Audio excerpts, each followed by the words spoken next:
Hello everyone, welcome back to my channel learn with me. आज हम पढ़ने वाला है fundamentals of arbitration chapter 2 introduction. चलो शुरू करेंगे। Arbitration proceedings in India are governed by Part 1 of Arbitration and Conciliation Act 1996. India में arbitration proceedings arbitration and conciliation act 1996 के पार्ट 1 के अनुसार चलता है। This act deals with laws relating to domestic arbitration, international commercial arbitration, enforcement of foreign arbitral awards and conciliation. ये act 3 laws के ऊपर deal करते हैं। वो है जो domestic arbitration, second is international commercial arbitration and the third one is enforcement of foreign arbitral awards and conciliation. So it came into force on 22nd August 1996. याद रखना। Next topic is need for establishment of unified legal framework. General Assembly of United Nations has recommended that all the countries shall give due consideration to United Nations Commission on International Trade Law (UNCITRAL), a law on international commercial arbitration to bring uniformity in all the countries. मतलब ये है कि general assembly of United Nations ने सब countries को United Nations commission on international trade law को follow करने का रिकमेंड किया था, क्योंकि सब कंट्रीज के प्रोसीडिंग्स में यूनिफॉर्मिटी लाने के लिए यह कहा गया था। The Arbitration and Conciliation Act 1996 has drafted taking into account this United Nations law. मतलब हमारा देश का Arbitration and Conciliation Act 1996 होता है ना, वो भी इस UNCITRAL को लेकर बनाया गया था। चलिए नेक्स्ट टॉपिक पर चलते हैं, इम्पोर्टेंस ऑफ लेजिस्लेशन।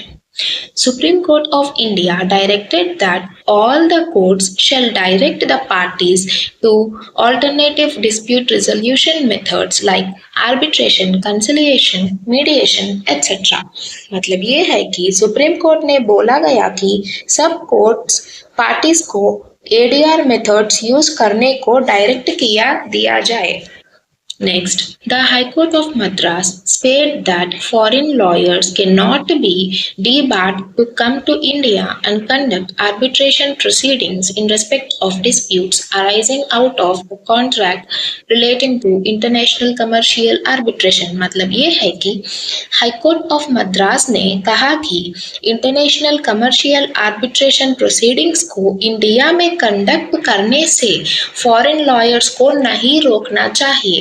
मतलब फॉरेन लॉयर्स भी इंडिया में आकर इंटरनेशनल कमर्शियल आर्बिट्रेशन प्रोसीडिंग्स को कंडक्ट कर सकते हैं। अब समझते हैं स्ट्रक्चर ऑफ द एक्ट के बारे में। ये एक्ट 4 हिस्सों में डिवाइडेड था। वो है part 1, 2, 3 and 4। Part 1 deals with arbitration के बारे में डील करते हैं। Part 2 deals with enforcement of certain foreign awards, and Part 3 deals with conciliation, and Part 4 deals with supplementary provisions. चलिए शुरू करते हैं आर्बिट्रेशन जनरल प्रोविजंस के बारे में। ADR's mechanism has evolved to address some major shortcomings of the court-based judicial system. Court-based judicial system के कमियों को पूरा करने के लिए ADR मैकेनिज्म बना हुआ है। ADR मतलब अल्टरनेटिव डिस्प्यूट रिजोल्यूशन मैकेनिज्म। चलिए arbitration and features of arbitration. फिर से यही बात आया जो चैप्टर 1 में हम पढ़े थे, वही आर्बिट्रेशन का meaning and its features, so that मैं यहाँ फिर से नहीं पढ़ाऊंगी। जिनको पता नहीं वो चैप्टर 1 के वीडियो में देख सकते हैं। चैप्टर 1 की वीडियो के लिंक मैं नीचे डाल दी, सो डोंट वरी। नेक्स्ट हम चलते हैं प्रोसेस ऑफ आर्बिट्रेशन। ये भी हम पढ़ चुका है। पार्टी 1 एंड पार्टी 2 साथ में मिलकर थर्ड पार्टी को सेलेक्ट करता है, जो व्यक्ति प्रोसेस को एडजुडिकेट करता है और फाइनल डिसीजन देता है जो दोनों पार्टीज के ऊपर बाइंडिंग है। चलिए अब समझते हैं बेसिक फीचर्स ऑफ आर्बिट्रेशन के बारे में। पहला फीचर है arbitration agreement. Agreement cannot happen without the consent of parties. The agreement clearly specifies the desire of the parties to arbitrate the issue. The agreement may be in writing as separate agreement or the original contract may include an arbitration clause. मतलब ये है कि parties के acceptance के बिना arbitration agreement नहीं start होगा, मतलब आर्बिट्रेशन प्रोसीजर नहीं स्टार्ट होगा। ये याद रखना सब लोग। अग्रीमेंट ने पार्टीज का कंसेंट को स्पेसिफिकली मेंशन होना चाहिए, लेकिन आर्बिट्रेशन एग्रीमेंट एक सेपरेट एग्रीमेंट भी हो सकता है या तो प्रिंसिपल कॉन्ट्रैक्ट में सिंपली एक आर्बिट्रेशन क्लॉज को भी रख सकते हैं। Next, arbitrator. It is also known as arbitral tribunal. Arbitrator को आर्बिट्रल ट्रिब्यूनल भी कहा जाता है। It is similar to a court जज। हाँ, वो कोर्ट के जज के बराबर होता है।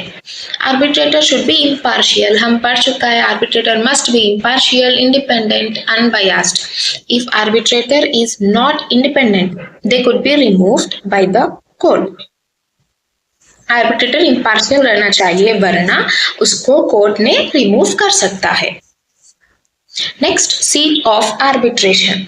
इसको हम एक एग्जाम्पल से समझते हैं। इफ इंडिया में आर्बिट्रेशन चल रहा है तब इंडिया के लॉस एप्लीकेबल होगा, मतलब यह सीट ऑफ आर्बिट्रेशन के हिसाब से रूल्स एंड लॉस एप्लीकेबल होता है। यहाँ हमारे एग्जाम्पल में India is the seat of arbitration.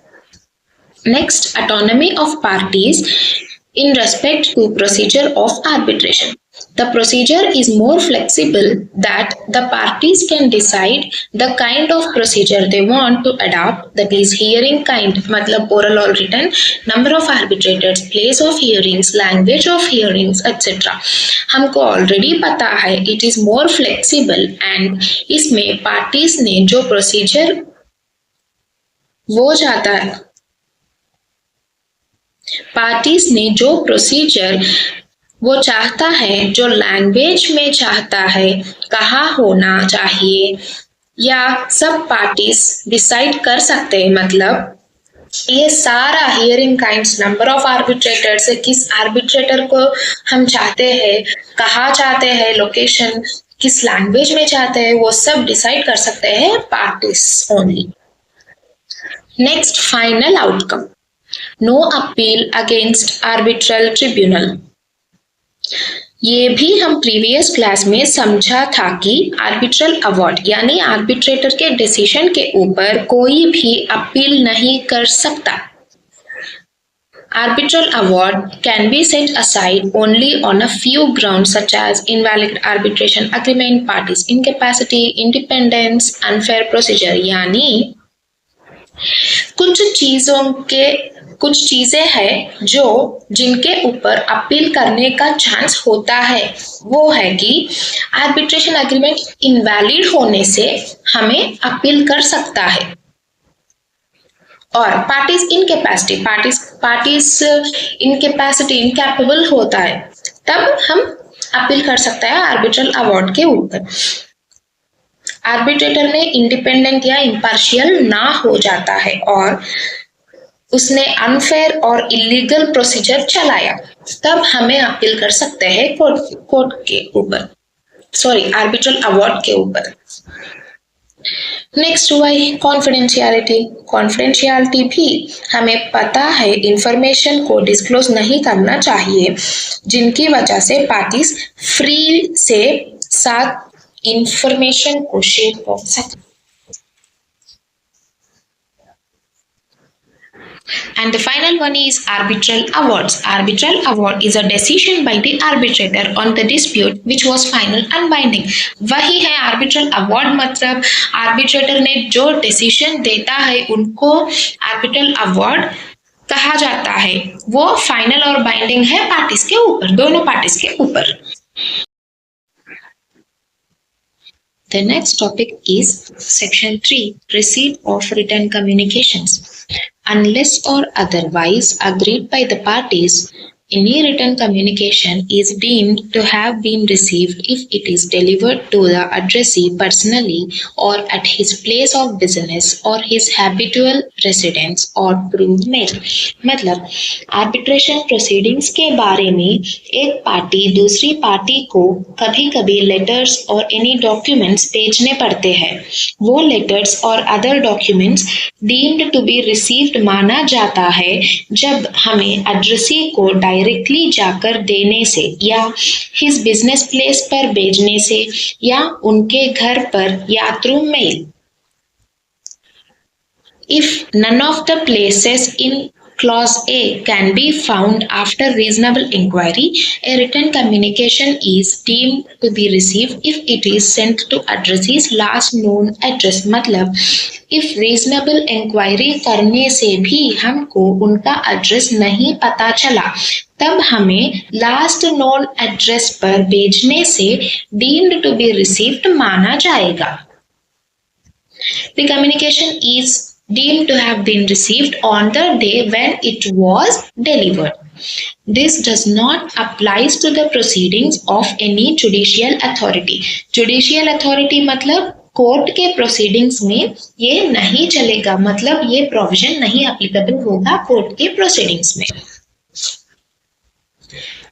Next topic section 4 waiver of right to object. A party who knows that any provision of this part from which the parties may derogate or any requirement under the arbitration agreement has not been complied with and yet proceeds with the arbitration without stating his objection to such non-compliance without undue delay, or if a time limit is provided stating that objection within the specific period of time shall be deemed to have waived his right to object.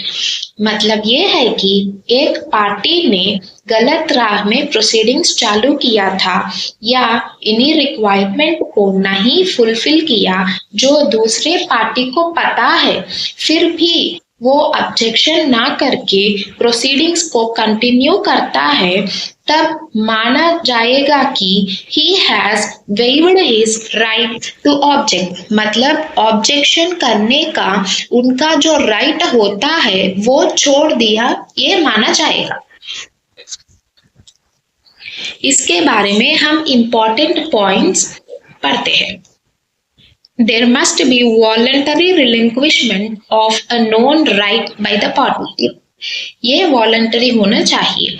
Either the party can waive his right. Party A और party B दोनों भी wave कर सकते हैं.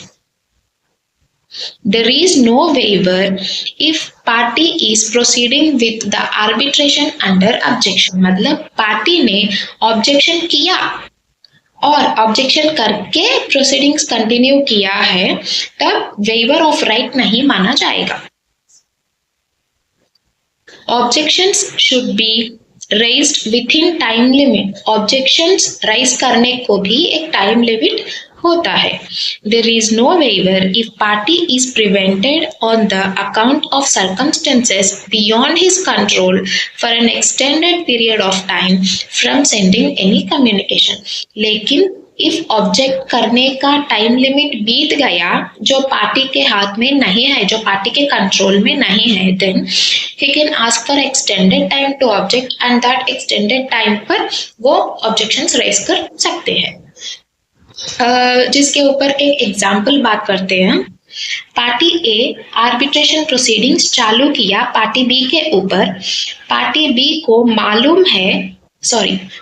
को मालूम ही नहीं है, एक क्लॉज होता है जिनके हिसाब से हम ऑब्जेक्शंस राइज कर सकते हैं, ये सब मालूम नहीं है पार्टी बी को. बिना पता पार्टी बी ने प्रोसीडिंग्स कंटिन्यू किया तो भी माना जाएगा कि पार्टी बी ने deemed to have waived his right to object.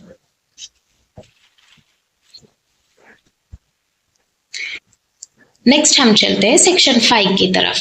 Section 5 Extension of Judicial Intervention. Notwithstanding anything contained in any other law for time being in force in matters governed by this part, no judicial authority shall intervene except when so provided in this part. मतलब ये है कि arbitration proceedings के बीच में court नहीं involve हो सकता है, लेकिन कुछ चीजों में इन्वॉल्व होता है जिन चीजों को एक्ट ने स्पेसिफाई किया, वरना नहीं इन्वॉल्व होता है। Next, Section 6 Administrative Assistance.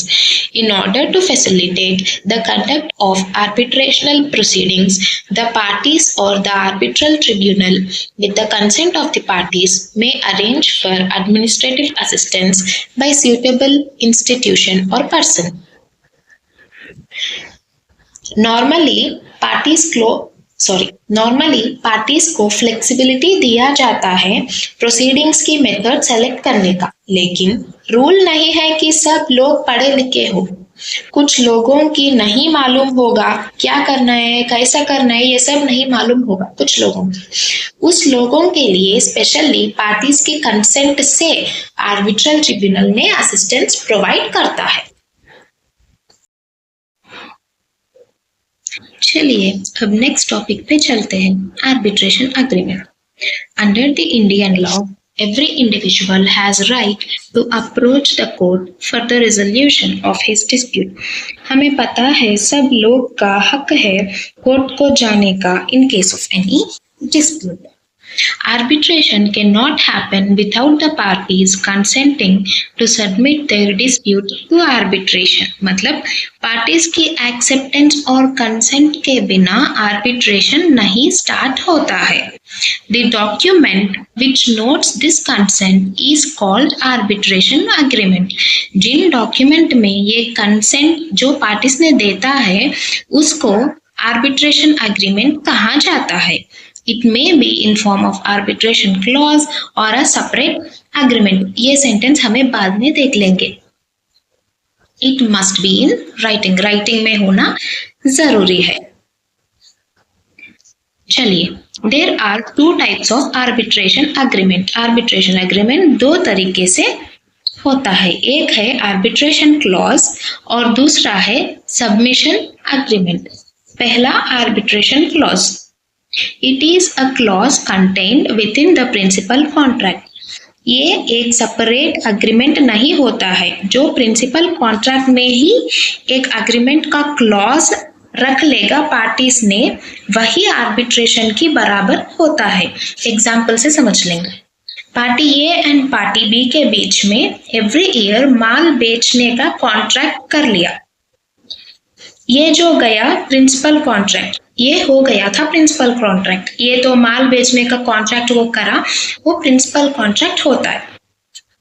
इसी कॉन्ट्रैक्ट में एक लाइन लिख देता है कि any issues are subject to arbitration. इसी तरीके से कुछ लिखा होता है, ये आर्बिट्रेशन क्लॉज होता है। मतलब प्रिंसिपल कॉन्ट्रैक्ट में ही सिंपली एक क्लॉज लिखा जाता है, वही आर्बिट्रेशन एग्रीमेंट की बराबर होता है। दूसरा, submission agreement. It is an agreement entered into after the dispute have raised. मतलब ये एक सेपरेट अग्रीमेंट है जो डिस्प्यूट अराइज होने के बाद अग्रीमेंट किया जाएगा, ओरिजिनल कॉन्ट्रैक्ट में नहीं लिखा होगा। चलिए दूसरे टॉपिक पर चलते हैं, general principles of arbitration. First point, arbitration agreement. It is an agreement enforceable under the law. Arbitration agreement enforceable रहता है लॉ के बीच। कंसेंट, कंसेंट का दूसरा वर्ड है कंसेंसस एड आइडम। मतलब कंसेंट ही, consensus ad item. Parties have to clearly give their consent to arbitration. If the words used are uncertain or ambiguous, then there can be no consensus ad item, and in turn there can be no arbitration agreement. Consent of the parties को consensus ad idem कहलाता है। इसमें थोड़ा spelling mistake है, sorry for that. Parties ने clearly sentence में consent देना चाहिए. If the consent is unclear then वो आर्बिट्रेशन अग्रीमेंट नहीं होता है. Next principle is ouster of jurisdiction. It is vital to understand that once the parties have agreed to arbitrate their matter, neither of the parties can unilaterally proceed to court to litigate that matter. एक बार parties ने arbitration को चालू करने का acceptance दिया, then कोई भी parties इस डिस्प्यूट के ऊपर कोर्ट को नहीं जाना चाहिए. समझे? Next, doctrine of separability. The arbitration agreement, even though contained in a contract, is a separate agreement from the contract itself. मतलब arbitration agreement ही एक separate contract होता है, even though प्रिंसिपल कॉन्ट्रैक्ट में सिंपली एक लाइन लिखा है, वो भी आर्बिट्रेशन एग्रीमेंट ही कहला जाता है. Next topic, requirements for valid arbitration agreement. चलिए, these requirements can be taken from two sources, statutory provision, decided case laws. ये requirements statutory provision और decided case laws से लिया गया requirements है. First one is it must be in writing. Arbitration agreement writing में ही होना चाहिए, simply बातों में नहीं. Clarity of consent. Clearly parties ने consent देना चाहिए, ये must and should. Defined legal relationships. That means only legal cases he solve होता है arbitration के through. Illegal cases will not be taken up. Illegal cases means criminal cases, betting cases, ये सब. Final and binding award. हमें पता है arbitration का arbitrator का डिसीजन फाइनल होता है और बाइंडिंग होता है पार्टीज के ऊपर. Specific use of words merely like arbitration or arbitrar in a clause will not make it an agreement. Simply ऐसे words use करने से और ऐसे words agreement में लिखने से arbitration agreement नहीं होता है. Agreement must be clear होना चाहिए. There must be a dispute होना जरूरी है. If dispute नहीं होता है then arbitration नहीं होता है. Law must permit arbitration in that matter. मतलब लॉ ने वह डिस्प्यूट को परमिट करना चाहिए आर्बिट्रेशन की राह पे चलने के लिए. मतलब आर्बिट्रेशन की राह पे चलने के लिए वो डिस्प्यूट को लॉ परमिट करना चाहिए. Like for example marriages dispute, मतलब डिवोर्स केसेस, मैट्रिमोनियल डिस्प्यूट्स, ये सब क्रिमिनल केसेस जैसे डिस्प्यूट्स को आर्बिट्रेशन करने से लॉ मना करता है, नहीं अलो करता है. Next, signature. Yeah signature is must for every agreement, we all know that. And next topic is termination of an arbitration agreement. Arbitration agreement कैसा cancel हो सकता है, कैसा terminate हो सकता है, ये पता चले. By mutual consent. parties के mutual consent से arbitration agreement terminate हो जाता है. मतलब पार्टी ए और बी दोनों ही डिसाइड कर लेते हैं, भाई मैं ओके तेरे कंडीशंस के लिए मैं एक्सेप्ट कर रहा हूँ, तुम मेरे कंडीशंस को एक्सेप्ट करो, then will terminate the contract. हाँ ओके डन, ऐसा म्यूचुअल कंसेंट से. Next, by termination of original contract. However if the contract is breached then the agreement still survives. मतलब क्या, ओरिजिनल कॉन्ट्रैक्ट टर्मिनेट होने से भी एग्रीमेंट टर्मिनेट हो जाता है, लेकिन ब्रीच होने से नहीं. ब्रीच मतलब क्या, कॉन्ट्रैक्ट के टर्म्स एंड कंडीशंस को उल्लंघन करना, उसको ब्रीच बोलते हैं. ब्रीच होने से आर्बिट्रेशन एग्रीमेंट टर्मिनेट नहीं हो सकता है. Death of the parties shall not discharge agreement. The proceedings will continue on their legal representatives. Parties की डेथ होने से प्रोसीडिंग्स कंटिन्यू होता है उसके लीगल रिप्रेजेंटेटिव्स के ऊपर, कैंसल नहीं होता. Can be terminated upon operation of law. Law की कहने से भी टर्मिनेट होता है. Now let's move to the new topic, conduct of arbitral proceedings. Prerequisites for conducting arbitral proceedings. First one is arbitration agreement. Agreement must be in writing and duly signed by the parties. Already पढ़ चुका है, agreement writing में होना चाहिए और signature जरूरी है. Supreme Court has decided that arbitration agreement is not a prerequisite for arbitration. मतलब सुप्रीम कोर्ट ने ये डिसाइड किया कि एग्रीमेंट प्री नहीं है. फिर क्या है? इम्पोर्टेंट पार्टीज का कंसेंट. पार्टीज का कंसेंट ही इम्पोर्टेंट है, not agreement. If one party applies to court for arbitration and then the other party does not have any objection, then only the court may refer to arbitration. If एक party ने apply किया arbitration शुरू करने का और दूसरा party को कोई ऑब्जेक्शन नहीं है, only then arbitration will occur, वरना नहीं. The important requirement is consensus of parties. मतलब consent of parties he important है, not the agreement. Next, essentials of arbitration agreement. An intention to resolve differences through arbitration. Disputes को resolve करने का intention रहना है parties को through arbitration. Arbitration के through disputes को resolve करने का intention रहना है. A written agreement to be bound by the decision of the arbitration. जो डिसीजन आर्बिट्रेटर ने देता है उस डिसीजन को बाइंडिंग होना चाहिए पार्टीज, दोनों पार्टीज भी.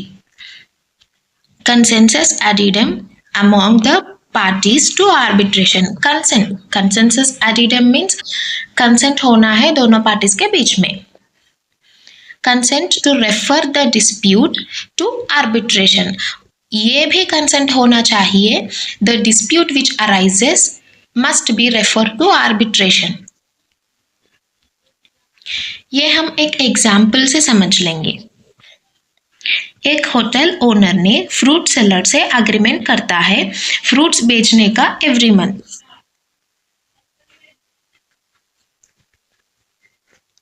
बीच में फ्रूट्स की क्वालिटी के ऊपर डिस्प्यूट्स आ जाता है और होटल ओनर ने कोर्ट के पास जाता है आर्बिट्रेशन चालू करने के लिए, लेकिन फ्रूट सेलर ने एक्सेप्ट नहीं करता. Then arbitration proceedings will not happen, क्योंकि पार्टी का कंसेंट नहीं है यहाँ पर. समझा? Next point, notice required prior to referral of disputes. Section 21 states that unless or otherwise agreed by the parties, the arbitral proceedings in respect of particular dispute commence on the date on which the request for that dispute to be referred to arbitration is received by the respondent. Generally जिस date पर Clement ने arbitration proceedings का request respondent को deliver करता है उस date को arbitration proceedings start होता है. हियर क्लेमेंट मतलब केस डाला गया व्यक्ति और रेस्पोंडेंट मतलब जिनके ऊपर केस डाला है वो व्यक्ति. Making a claim by party does not commence the arbitral proceedings unless there is a dispute. मतलब simply claim करने से arbitration नहीं होता, पार्टी के बीच में dispute होना चाहिए, ये जरूर. In case of proceedings before 1996, provisions of Act 1940 will apply.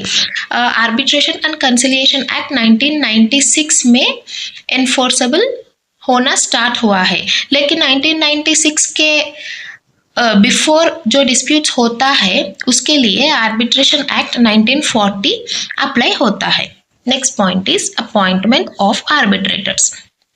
The parties are free to determine any odd number of arbitrators. मतलब पार्टीज ही सेलेक्ट कर सकते हैं आर्बिट्रेटर्स को, लेकिन वो number of arbitrators odd numbers में ही होना चाहिए. मतलब 3, 5, 7, 9, 11 ऐसा ऑड नंबर्स में. If the parties fail to select, then the tribunal shall consist of sole arbitrator. मतलब if parties select नहीं करता, then arbitral tribunal में जो व्यक्ति बैठा है वो ही arbitrator बनेगा. If there is no consensus on the appointment of arbitrator, then he cannot make a binding order. दोनों पार्टीज आर्बिट्रेटर को एक्सेप्ट करना चाहिए. इफ पार्टीज ने कंसेंट नहीं देता, देन आर्बिट्रल डिसीजन नहीं दे पाएगा.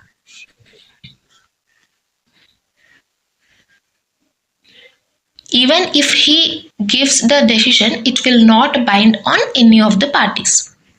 An arbitrator or tribunal cannot consult third parties without disclosing it to the parties. It will be treated as guilty of misconduct. मतलब ये है कि आर्बिट्रेटर ने दोनों पार्टीज को इंटीमेशन देने के बिना कोई और थर्ड पार्टी को मिलता है इस डिस्प्यूट के ऊपर, तब आर्बिट्रेटर को गिल्टी ऑफ मिसकंडक्ट माना जाएगा.